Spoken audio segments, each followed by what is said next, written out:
Аеон канон. Пэринг Леона и Ады официален. Нравится вам это или нет? Но он так или иначе зафиксирован Capcom. Однако есть те, кто не то что не видит, а в упор отрицают это, спекулируют и трактуют события так, как им хочется. При этом они могут вывернуть наизнанку характер персонажа. В основном недовольство идет со стороны недоброжелателей Ады. И на хейте героини люди строят теорию и вкусовщину пытаются выдвинуть за истину, прикрываясь фразой «у каждого есть свое мнение». Вот только здесь нет разных мнений, есть факты. То есть, как говорил, определенный канон, который определен разрабами. Но некоторые не способны отличить опять-таки факты от додумываний. Совсем другое дело, насколько этот пэринг является эффективным, так как в какой-то степени нельзя не согласиться, что он стал инструментом сугубо фан-сервиса, который развивать, возможно, не сильно выгодно, ведь тогда он может потерять остроту для поклонников подобного контента. Некоторые вещи я уже говорил в других роликах, кстати, да, можете вот их глянуть, если не смотрели, но постараюсь сказать кратко и не буду зацикливаться на том, как они познакомились и прочее. Важно! Говорить я буду про каноничную историю. То есть ремейки мы проигнорим, так как в основной канон они не входят, хотя там тоже есть что обсудить. Но футажи, возможно, буду использовать, поэтому не путайтесь. А также буду юзать и цитировать официальные источники, как сам, так и при помощи друзей. Аеоновцы, общий сбор!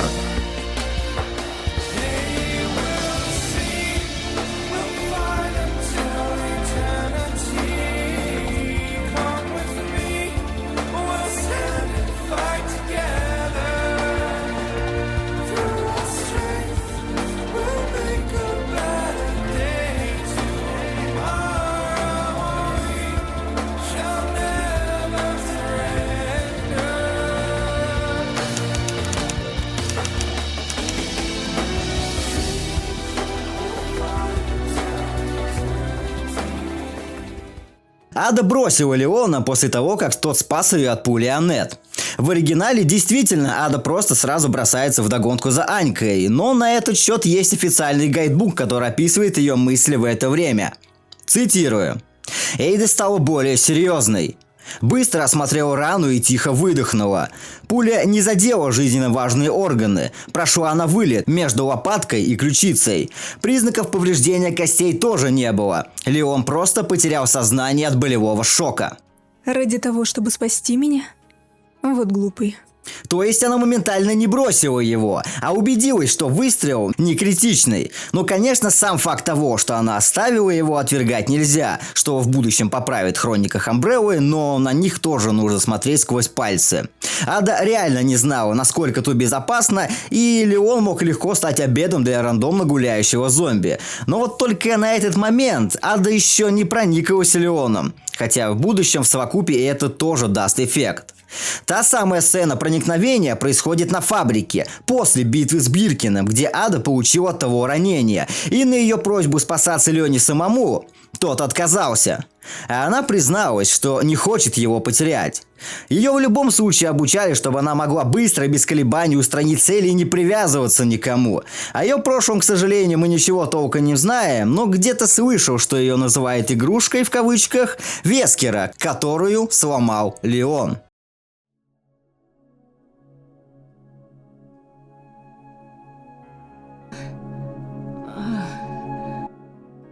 С возвращением. Эй, успокойся. Мы внутри секретной лаборатории Амбреллы. Я пойду найду что-нибудь, чтобы обработать эту рану. Так что просто отдохни здесь пока. Я буду только задерживать тебя. Уходи. Спасайся сам. Да вы что, все сговорились? Почему вы игнорируете все мои слова? Я тебе уже говорил. Моя работа — приглядывать за тобой. Но ты будешь в опасности рядом со мной. Я знаю, что мы знакомы совсем немного. Но я наслаждалась каждым моментом, находясь с тобой. Я знаю. Я не заслуживаю этого. Но я не хочу потерять тебя. Мы выберемся отсюда вместе. Жди здесь. Я скоро вернусь. Специально соврала ему, чтобы остаться одной? Ну, допустим. Какой резон ей тогда был спасать Леона, которого зажал в угол тиран? Ведь все, что ей было нужно, у него было на руках, и можно было просто сбежать с города. А она фактически рискнула своей жизнью и успехом операции. И после того, как считала, что вот-вот умрет, призналась Леону в любви, и произошел тот самый знаменитый поцелуй, который в ремейке несет немного другой подтекст.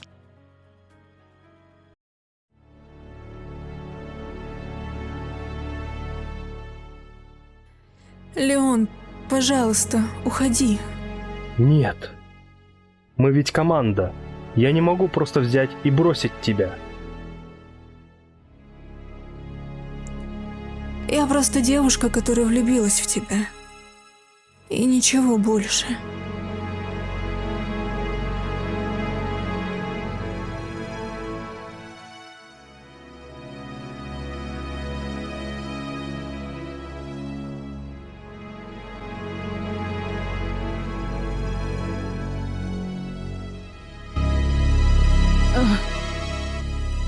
Ада.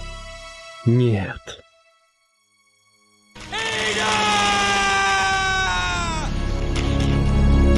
Self-destruct sequence has been activated. Repeat, the self-destruct sequence has been activated. This sequence may not be aborted. All employees proceed to the emergency car at the bottom platform.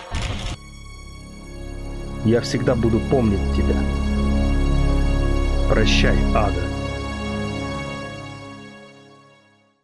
Думаю, глупо приписывать, что Ада врала Лене. Или это у нее такая многоходовочка, когда ее почти поделили на ноль. То есть она не придумала ничего лучше, чем перед смертью просто соврать. Взять сцену, когда она навела на Леона оружие. Да, пистолет был пустым, но ей ничего не мешало прикончить его раньше или же каким-то другим способом. Хотела бы она это сделать, он бы давно словил от нее пулю при первой возможности. Да, когда Ада падает вниз, это не канон, но даже здесь она говорит Леону, что хотела бы убежать с ним подальше от всего этого. И отрицать, что примерно такие же мысли были у нее в другом развитии событий, как минимум странно, ведь не зря это было прописано в сюжете. Во время сражений с третьей формой Биркина, когда тот еще трансформировался в четвертую, Леон нашел в себе силы фактически не сдаваться во ее имя. Эта ситуация очень хорошо описывалась также в гайдбуке, как Леон чувствовал себя и его изложенные мысли. Он попался под атаку Биркина, и у него снова открылось кровотечение из раны, которую он получил от Аннет. Несколько ребер было сломано, а в левой лопатке, скорее всего, была трещина. Все тело было покрыто следами от ударов и порезов. Организм от истощения буквально кричал, что вот-вот развалится на части, а нервы страдали от переутомления. Он задавался вопросом, ради чего он борется. Возможно, лучше просто прекратить свои страдания. А даже если выжить удастся, то все равно самое ценное утеряно навеки, говорил он, имея в виду утраты Ады, имя которой он не раз повторял. Ада. Ада. Почему? Вряд ли человек, находящийся в экстренной ситуации, думал бы не о своем выживании, а о какой-то левой бабе. И каждый раз, когда он испытывал соблазн смириться с этим и погибнуть, в его голове всплывал образ Ады. Женщина, что заполнила пустоту его души, подгоняла его. Выживи. От выстрелов из кастомизированного Desert Eagle больше и еще сильнее распространялась боль по всему окончанию. Но Леон не прекращал стрельбу. Будто бы физическими травмами он пытался перекрыть душевную. Ты видишь, Ада? Я уничтожу его. И выживу. Обязательно. С этими словами Леон продолжил бой.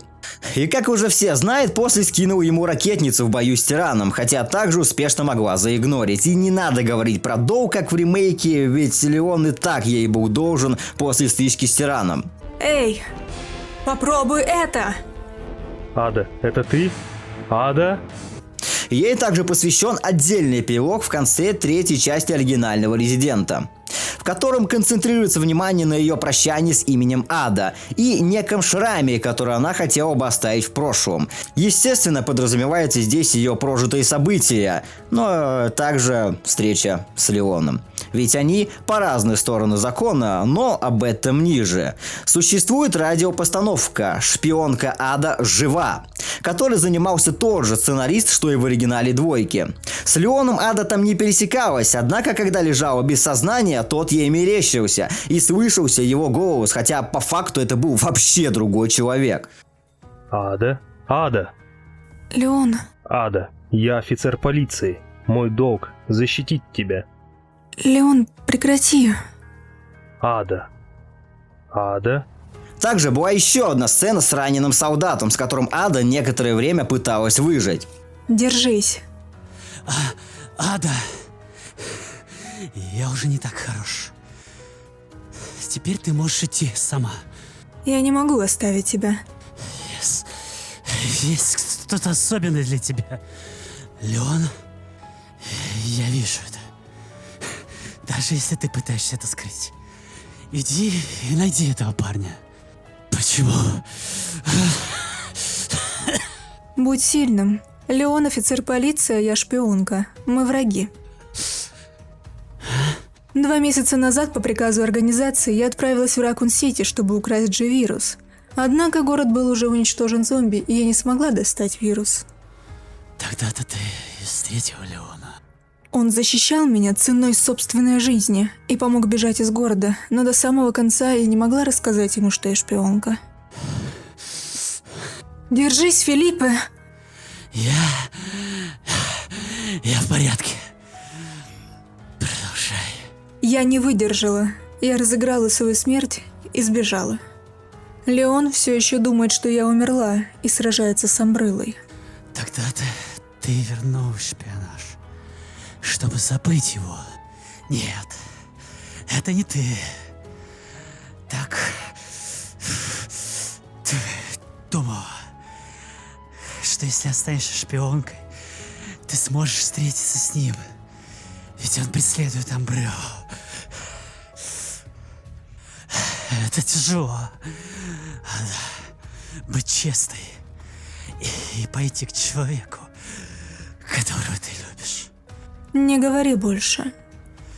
Ты никогда себя не простишь, если не пойдешь, как я. Если ты любишь его, выберись отсюда. Будь честной. Найди Леона. Я окажусь в его объятия. Спасибо тебе, Филиппа. Леон, где бы ты ни был, я иду к тебе.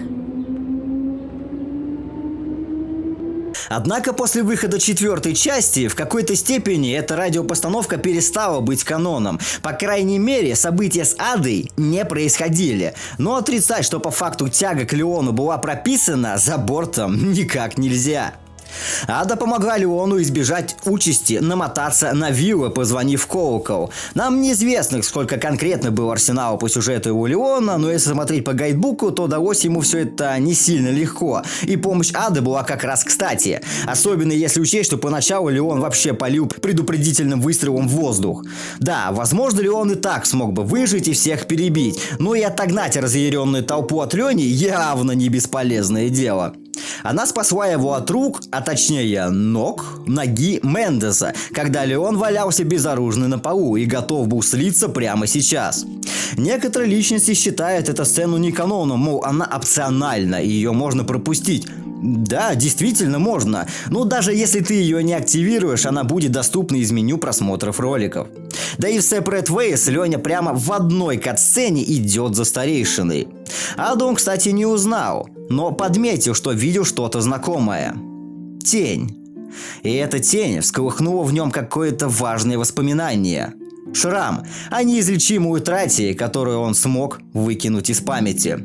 После в замке Леон пересекся с Адой. Да, он не знал, кто именно на него напал и просто, скажем так, боролся за свою жизнь, в то время как Ада просто по-шпионски играла с ним и не собиралась убивать. В 4-й части также есть официальный гайдбук, в котором хорошо описываются некоторые сюжетные сцены. Леон не мог поверить своим глазам, пока его противница не сняла очки. Он не ожидал, что снова встретит ее, ту, кто пожертвовал собой, спасая его, и кого он любил. Давно не виделись, Леон? Ада. Леон снова обрел утерянную часть себя. Она стояла прямо перед ним. Мысли о миссии, гнев и даже беспокойство об Эшли – все ушло на задний план. Осталась только Ада. До него доходила информация от разведки о выжившей шпионке, по описанию очень похожей на Аду, как и слухи о том, что она присоединилась к организации, которая называла себя последователем Амбреллы. Но он отказывался в это верить. Память о том, что Ада умерла, прочно поселилась у него в сердце, и оно подсказывало: та, кого он любил, не могла так поступить, поэтому он упорно отрицал все эти слухи. Чувства волной накрыли Леона. Забыть обо всем на свете и просто прижать к себе Аду. Восполнить 6 лет пустоты. Желание утолить жажду расставания переполняло его. Но Ада не дала этим чувствам вырваться на волю. Как и в дикой природе, глаза могут сказать намного больше, чем слова. Ты права, Ада. Среди всех видений в мире ты самая невероятная. Здесь мы отнюдь не для того, чтобы обмениваться приветствиями. Но губы сказали другое. Слышал, ты работаешь на Вескера. Ты прекрасно осведомлен. В этих словах Леон услышал. Хорошо. И угасшее пламя боевого настроя на выполнение миссии вспыхнуло с новой силой. Она профи. Когда он метался по лабиринту кошмара, она была его проводником. Спустя несколько секунд из очков брошенной Ады вспыхнул яркий свет, и она тут же растворилась в темноте ночи. Еще несколько минут Леон смотрел в окно, в котором она исчезла. До рассвета еще далеко, а они все дальше друг от друга. Однако сожалений не было. Сложные и запутанные чувства для него были синонимом надежды. И, наконец, Леон был готов отпустить пустые иллюзии. Ада на тот момент фиктивно подчинялась Вескеру. Он помнил Леона, человека, из-за которого миссия в Раконе чуть не пошла по одному месту. Он приказал Аде устранить его. Он не знает ничего. Нам не о чем беспокоиться. Леон. Она же не раз будет игнорить его команду, говоря, мол, не было возможности этого сделать. Пока что нет. И в один момент, будто бы испытывая чувство вины, проговаривает вслух, что не может помочь Леону, так как нельзя, чтобы их видели вместе. Иначе мы занутся, что не было возможности его устранить, не получится. И Вескер бы вывел Аду на чистую воду. Однако она все-таки пойдет против Вискоса, когда тот демонстративно доведет до нее информацию, что передал убийство Леона Краузеру. Ада не согласна с таким раскладом, на чем игра делает акцент, и снова расставляя приоритеты, Ада мчится на выручку, так как хорошо знала манеру ведения боя Джека и была вероятность того, что Леон не справится. Даже сама миссия за нее называется «Остановить убийство Леона». Может, ты забыл, Вескер? Я не всегда играю по твоим правилам. Она успела вовремя, когда ситуация пошла не в пользу Леньки, и тот оказался на лопатках. И нет, Леон бы здесь не выбрался. Достаточно провалить куты за Аду, и тайна станет явным. И нет, альтернативы, как можно было этого избежать, нет. А говорить про канону, что герои по умолчанию выполняют все куты, вот Леон и выполнил. И все, что ему было нужно, это именно удержать нож. Больше он бы ничего не сделал. А после диалога, когда Ада снова не сильно идет на контакт, можно обратить внимание, как Леон устало выдыхает, что, мол, Ада снова уходит, оставив его без ответов. Вы были знакомы? Типа того. Может, ты мне уже расскажешь, что ты тут делаешь? Может, в другой раз. Да, со стороны Леона так все именно и выглядит, но, повторюсь, Ада его игнорит не потому, что ей плевать, и она зазнавшаяся стерва, а лишь по той же причине, что Вескер может спалить их. Конечно, странно, что он об этом не узнал, но не суть. Тем самым она как бы оберегает его. Бой Леона и Краузера Ада также наблюдала со стороны, однако не указывается, где она была в этот момент. Возможно, также была готова вмешаться, но это уже додумки, поэтому в расчет не берем. Она подсказала ему, как избавиться от паразита и куда в определенный момент двигаться дальше. А когда Леон без 5 минут был Гонадо, то дала ему оздоровительный тычок. Но это уже ситуативное, так как ей самой надо было спастись. Но по ее движениям также можно увидеть, что она переживает и не была готова к агрессии со стороны Лёни, так как подпустила его очень близко и не пыталась держать дистанцию. Прикрывала отступление Леона Эшли, хотя тут ей опять же самой надо было забрать образец. Но вряд ли бы она хотела сделать это прямо в лоб и тем более остаться наедине с ним. После спасения также скинула ракетницу. Да, Седлера можно убить без нее, но факт, что она это сделала, остается неоспорим. И Леон именно воспользовался ракетницей, что можно увидеть в Separate Ways, как он ее подбирает. Или хотите сказать, что он промазал? Или подумал, да нафиг надо, и пошел чикать Седлера с ножа? Дала ему шанс сбежать с острова, подогнав ключи от гидроцикла, который должен был быть ее альтернативным путем спасения. Не надо только говорить, что там топлива не хватит, или Леон не знает, куда идти. По сюжету же Куты выполняет. Выполняет. Вот считай, что он и знает, куда бежать. Тупо. А докапывание до топлива — это просто банальное обесценивание доброго дела персонажа. Кто-то пытается говорить, что он Эшли уделяет больше внимания, так... Естественно, он за ней приехал и головой отвечает за нее. В конце концов, он прямо сказал Эшли на ее вопрос, что она та часть, которую он никогда не сможет оставить. Процитируя строчки опять-таки из гайдбука. А именно мысли и диалог после событий игры, когда Леон и Эшли еще не добрались до дома, но были в пути. Ада забрала у Леона образец доминантной плаги, но Вескеру отдавать она не собиралась. Да, Леон не был разочарован. Он чувствовал, что вероятность самого страшного развития событий из-за этого образца, что она украла, очень мала. Он всем сердцем верил, что мотивы Ады отличались от мотивов Вескера. Эй! Ты сказал, что та красивая женщина была призраком в твоем сердце. Это означает, что ты испытываешь к ней чувства? Ты точно очень настойчивая. Я говорил раньше. Возможно. Ты сказал, что она часть тебя, которую ты никогда не сможешь отпустить. Это напоминает начало красивого романа.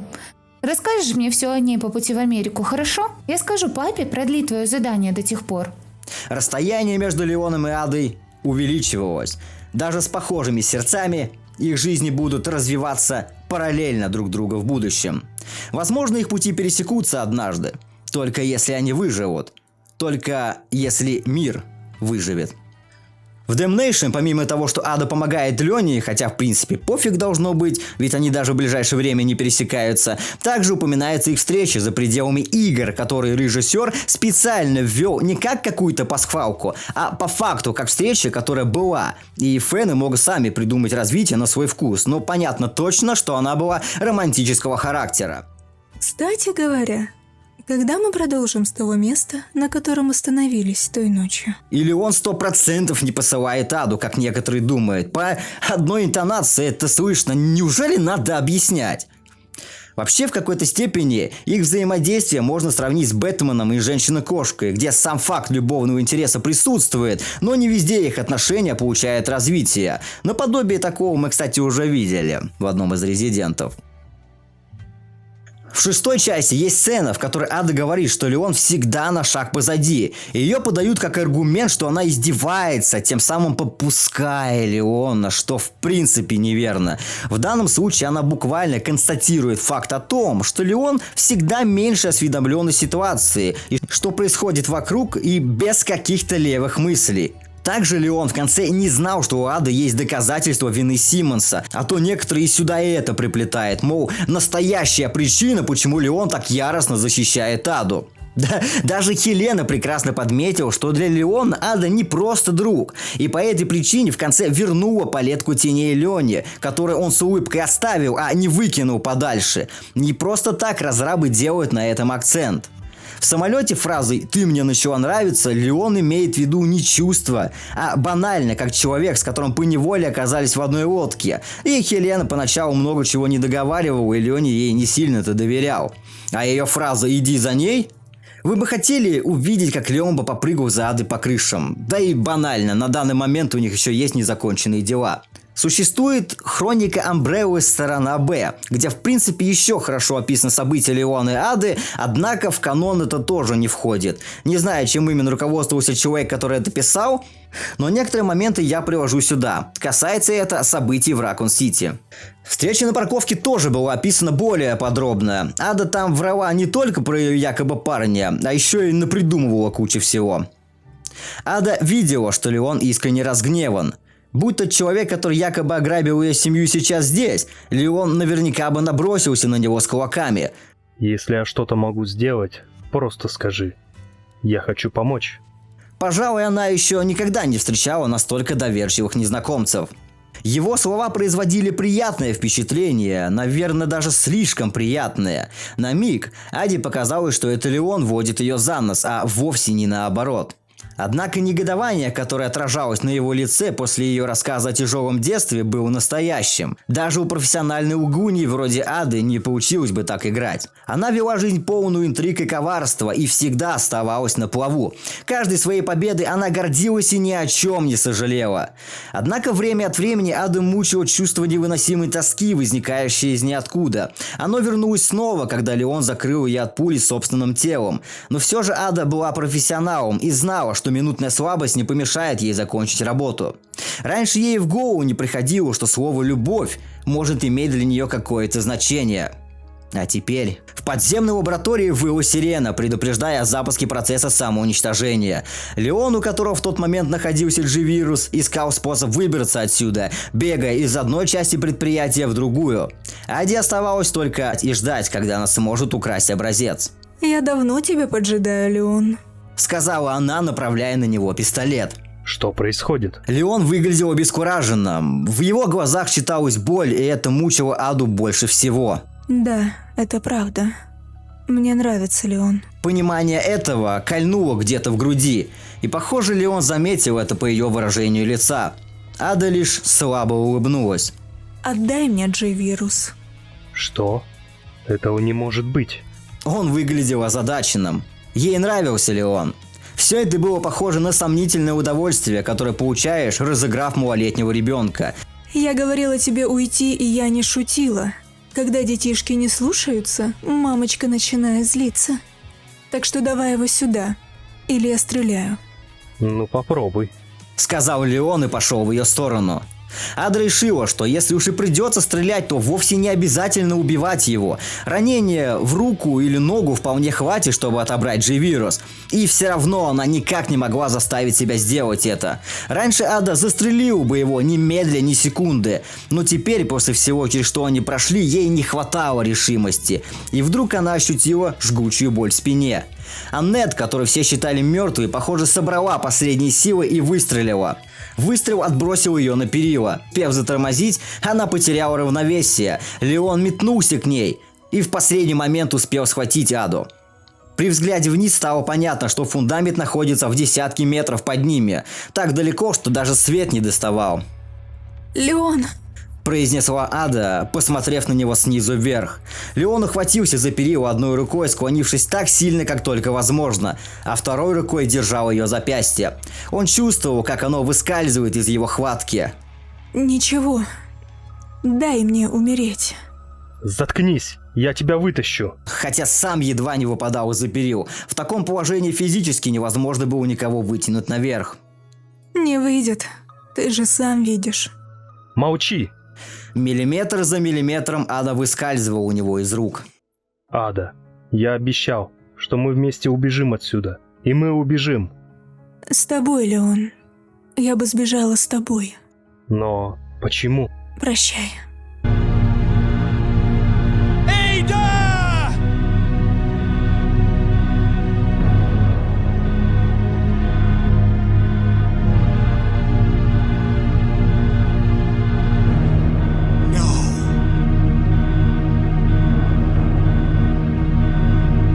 Так, да, действительно, Ада бывает использует Леона, это факт. Но это не мешает иметь к нему чувства. В конце концов, им всегда обоим на руку, что они находятся не так далеко друг от друга. Ада время от времени подстраховывает его, а Леон выполняет большую часть грязной работы, отвлекая внимание на себя. Даже актер озвучки говорит, что Ада для Леона единственная личная потребность. Вряд ли он будет нести дичь, ведь ему нужно правильно отыграть персонажа. Подводя итог, можно сказать, что логичного развития пока пара не получила, но сам факт любовного интереса друг у друга присутствует. Это видно как и по самой игре, так и по официальной информации, которую я указал выше. Да даже в файлах шестой части Резидента написано, что они не забыли о своих чувствах. Да, можно начать копать психологию мужчины, женщины, в целом отношениях и пытаться сделать другие выводы, но факт есть факт. Разрабы донесли мысль, что они не безразличны друг другу. По Еону, кстати, существует группа ВКонтакте, в которой публикуются одни из лучших постов, выкладываются статьи по этой теме и идет ламповое обсуждение. Всем спасибо за просмотр. Аеон Канон.